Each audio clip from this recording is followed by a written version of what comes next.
We have been unloading the weight of duality onto the grid. Thus, we've been waiting till that process ends and we go home. To split reality into definable opposing halves, which is what dualism aims to achieve, is to put a barrier between you and your own heart. Regarding something as completely this or completely that is taking it away from its natural flow state, severing it and boxing it into a category that is unnecessary. Beyond the battle of good versus evil, a battle, by the way, that can never be won, we find ease, solace, intuitive gnosis, and trust in the inherent guidance from ourselves, which is really the guidance from the universe, the you-niverse. Judgment and damnation are two sides of the same coin, like heaven and hell, a split that can never be resolved if both sides are maintained. We've been waiting so we can merge both sides. The word wait might be revealing our journey.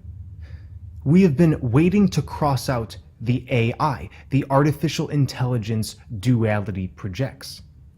W for we, AI, and T, which is like a cross or an X. So yes, we're in the waiting room. The perils of duality is represented beautifully in this popular scene from The Princess Bride. The character Vizzini and the masked Wesley play a game to win the princess. The game is, one cup of wine is poisoned and the other isn't. If Vizzini chooses correctly, then Wesley will be dead. But Wesley poisons both glasses, as he built an immunity to this poison. Both cups are poisoned, just like how the tension duality creates can't be resolved. Vizzini aims to use logic, reason, and long-winded definitions, and then manipulation in order to win. And this is all duality has. Duality can only justify, accuse, box in, confine, and judge. It cannot allow. You guessed wrong. You only think I guessed wrong. That's what's so funny.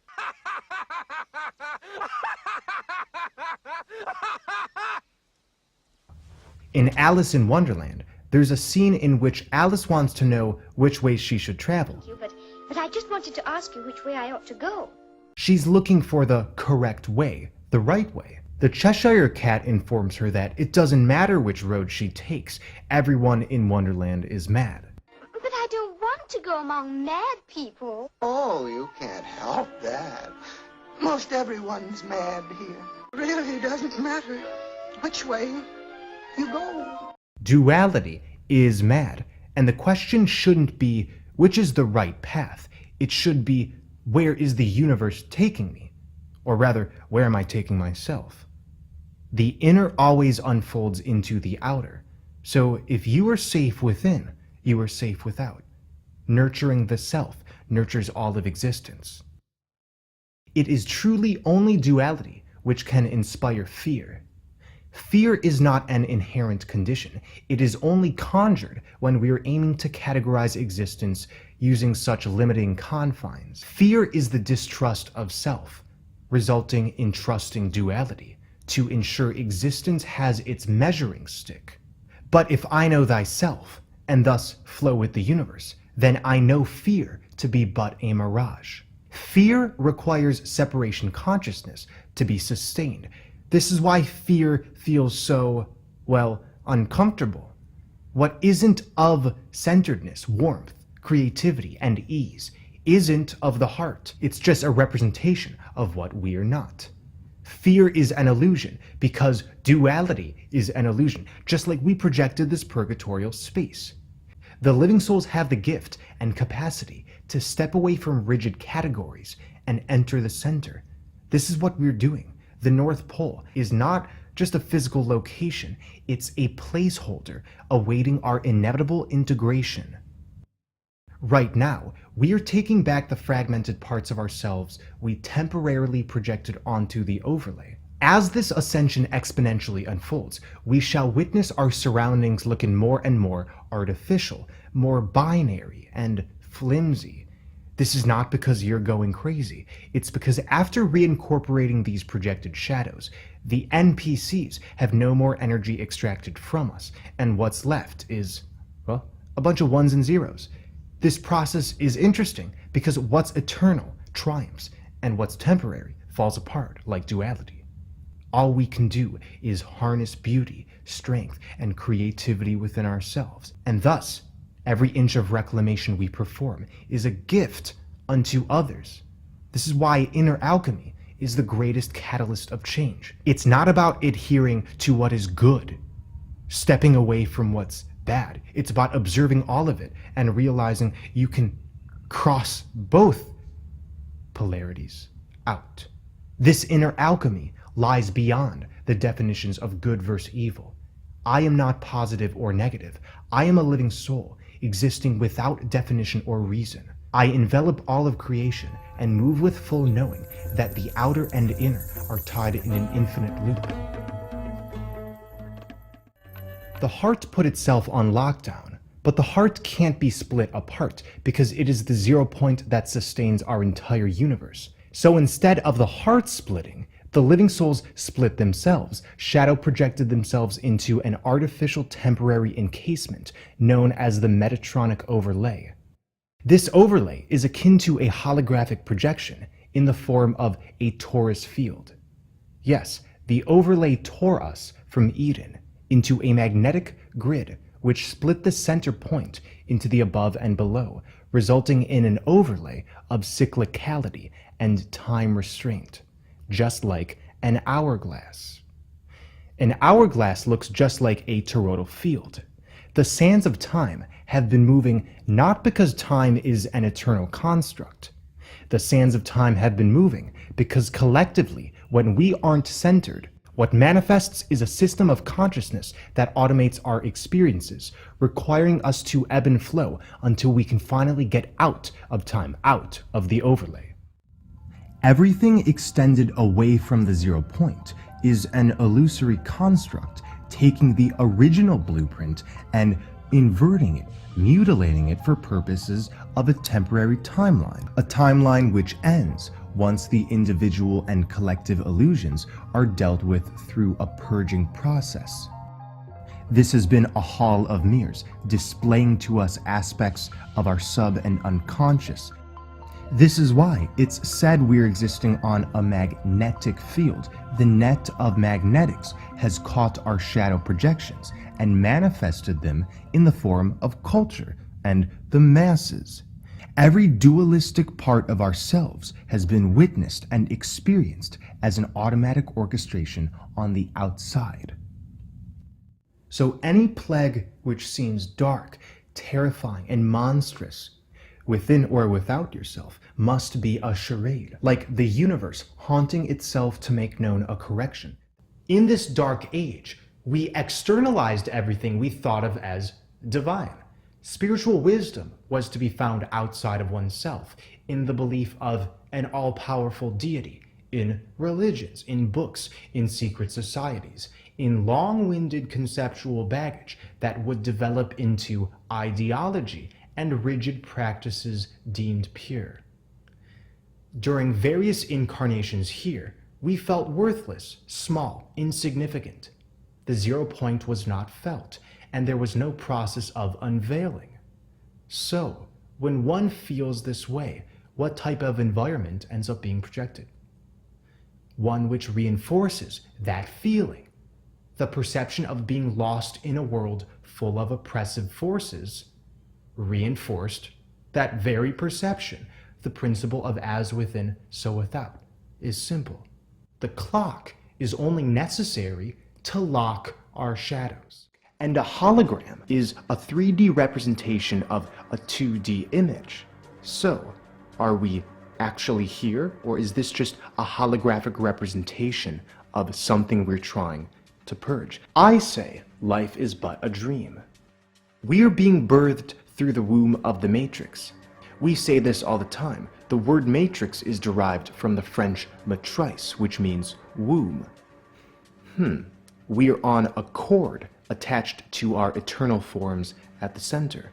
This is like an umbilical cord transporting nutrients from the mother to her baby throughout a pregnancy. The cord is cut once we are birthed into the 0 point. There is no such thing as evil. There is truly no opposing force here. The common narrative has been, we are the victims of some tyrannical force, whether it's a bloodthirsty spiritual parasite or a physically organized group of elitists who infringe upon our freedoms. This perspective has seemed justified because when we look around us, everything appears so oppressive. But stepping into non-duality, it's apparent everything here is nothing more than a cartoonish expression of what you aren't, played in front of you to be observed and thus transmuted. Everything experienced here that is rooted in scarcity is actually a manifestation of duality being purged from the collective consciousness, reflected on the magnetic field for purging. The magnetic field is positively and negatively charged. Those polarities are directly linked to any expression that the collective consciousness of the living souls have experimented with. So this is a safe holding space to release what does not correspond to the Emerald Heart via experience. In layman's terms, this net which encases our realm must display to us all of the aspects of ourselves we are leaving behind by reflecting them as an energy extraction system. The word magnetic is an anagram for the phrase magic net.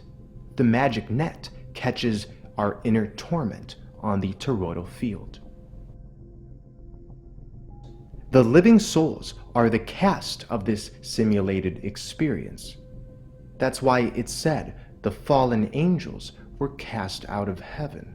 This doesn't refer to demons as many have interpreted. We are the fallen angels. We were kicked out of paradise in our perception, shadow projected onto the toroidal wheel of time. Cast refers to a shadow. We cast shadows. But this word also refers to a protective shell that is molded to protect something broken as it heals. We have had to heal ourselves of the dualistic condition. We are the cast of the present record, played out on autopilot, orchestrated by the Great Mother, whose womb has been cultivating us for further expansion, so we can take off the cast after being healed of our shadows, the shadows we cast.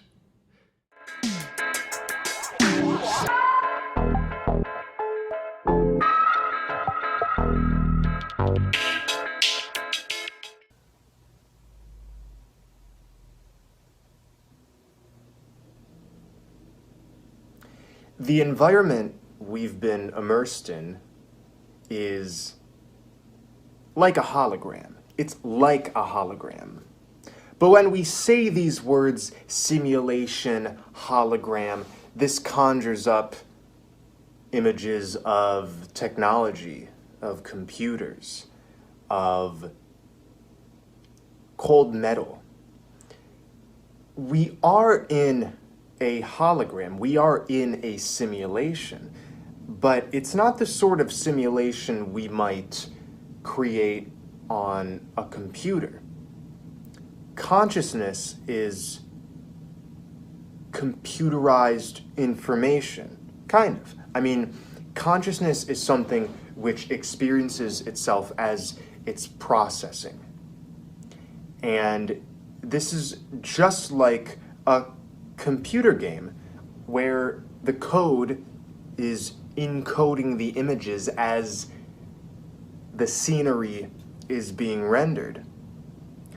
However, there is a limited amount of processing power that a specific code has, and this is how consciousness is different from some processing unit. Consciousness is itself. And I laugh at quantum physics because quantum physics has been trying to understand what consciousness is with mathematical equations, with left-brained reasoning. And with linear logic, we will never be able to realize what reality consists of, because as soon as we try to define it, another element comes in. And when science tries to map out that element, well, they're doing that element a disservice, and it's a lack of knowingness what that element is. That element is intuition, is creativity. The third dimensional consciousness looks at objects and animals and people and everything we see and defines it as completely separate from one's being. So things don't really begin or end unless it's an illusion. And this might seem paradoxical, what I'm about to say, given what I just said. But truth be told, we must start embracing these paradoxes, or we'll get caught up in one extreme or the other. So the reason everything in the macrocosmic reality seems to be based on parasitism and destruction and an unwillingness to be a part of an eternal essence. The reason we see this is because everything here is to display the result of what happens when we become a part of that fragmentized consciousness. But that's not to say we are that fragmentized consciousness. The same way in a dream, when you're experiencing a nightmare, this is truly yourself. This is your own being manifesting something unresolved within to play out so you can experience it.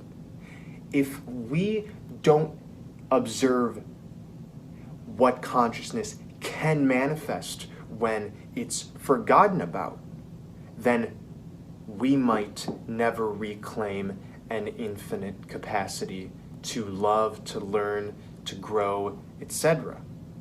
So it seems kind of backwards. Well, if we're infinite beings, if we are truly immortal, multi-dimensional, outside of this holographic matrix, then why did we even enter to begin with? Well, it's experience. It's an experiment. There isn't an end point to anything. Everything is about the journey. Quantum physics, while I do laugh at it, tells us that matter is empty space.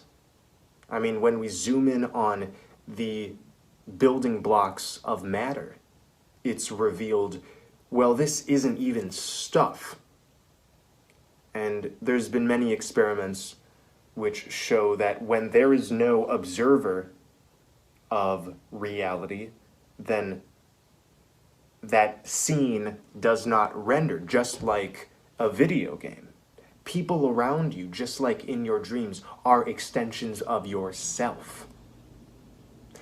And you are an extension of them as well. Again, where do things begin and end? How can we logically explain all of this? There's no point in logically explaining these things, because it's well known that in a dream, when you try to look at the time keeps changing. You know, there's no linearity in a dream,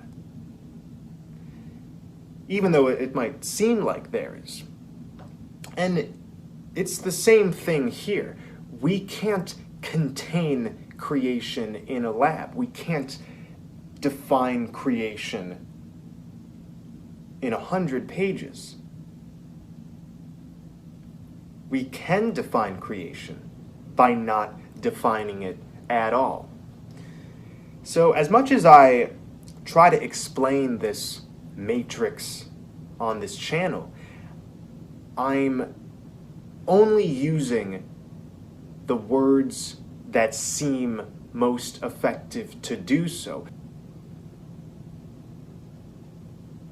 So, we talk about the apocalypse, the unveiling. What's the unveiling? Well, it's unveiling that we are in a temporary construct. I mean, how cool is that? I mean, could it be any more mind-blowing, heart-blowing than realizing that you're a cartoon in Shadowland right now? You are in an avatar. You are the puppet master on the other side of the rainbow, pulling the strings of this current existence. Well, how can I be a puppet master when I feel like a victim? Well, how do you create your dreams? It's not like in your dreams you write down everything you're going to project. You just project it, and it happens. And you walk through your own mind, and you wake up. Artificial gave us the great riddle to get back to the middle, babes. Iron towards committal. If you jump into that fire, you'll get a trace back to the place that you inspire. We'll make it sacred. Diana, gotta hear that Shambhala sound. Elevate, elevate, elevate me. Celebrate, celebrate, you got that golden key.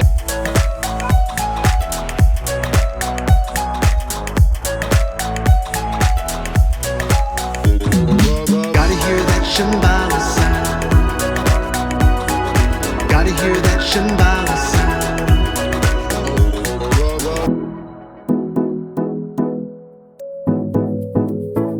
False pixels, we feel the cut and bristle to get back to the middle, babe, to the land of crystal. If you jump into that fire, you'll get a trace back to the place that you inspire. We'll make it safe back. You are alive. You are alive. We'll make it safe back. Elevate, elevate, elevate me. Celebrate, celebrate, you got that golden key.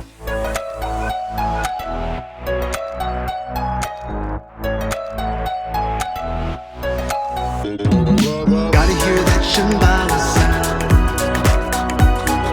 Gotta hear that Shambhala sound. Gotta hear that Shambhala sound. Gotta hear that Shambhala sound.